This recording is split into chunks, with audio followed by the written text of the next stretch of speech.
If JPEG is good enough for regular photos, then why can't we just store X-rays as JPEGs? The answer is simple.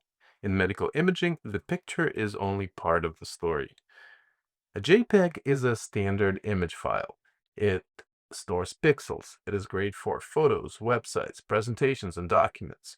If all you need is to look at a picture, JPEG works very well.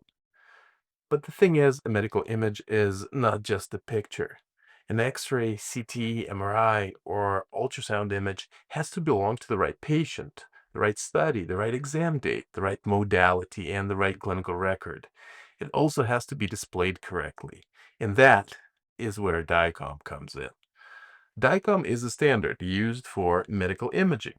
A DICOM file includes the image itself, but it also includes the metadata that gives this image clinical and technical context.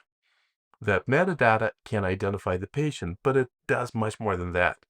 It can tell the system what study the image belongs to, what body part was examined, what modality created it, when was it acquired, and how it fits into the overall imaging exam.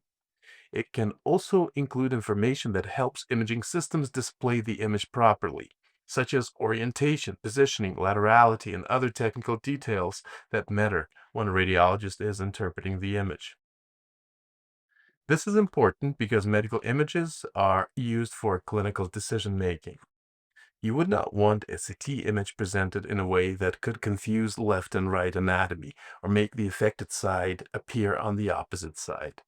That is an extreme example, but it shows the point. In medical imaging, context and correct display are not optional details. So the big difference is this. A JPEG mainly stores the image. A DICOM object stores the image together with the clinical and technical context needed to manage, display, exchange, and interpret that image safely. This matters because medical images do not live alone on someone's desktop. They move from scanner to PACS. They open in diagnostic viewers. They're compared with prior studies. They're linked to reports. They're archived, routed, retrieved, and shared between systems. The key issue is DICOM is a medical imaging standard, while JPEG by itself is just a picture format.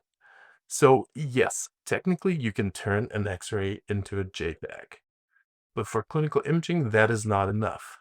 JPEG stores the picture. DICOM stores a medical image in context.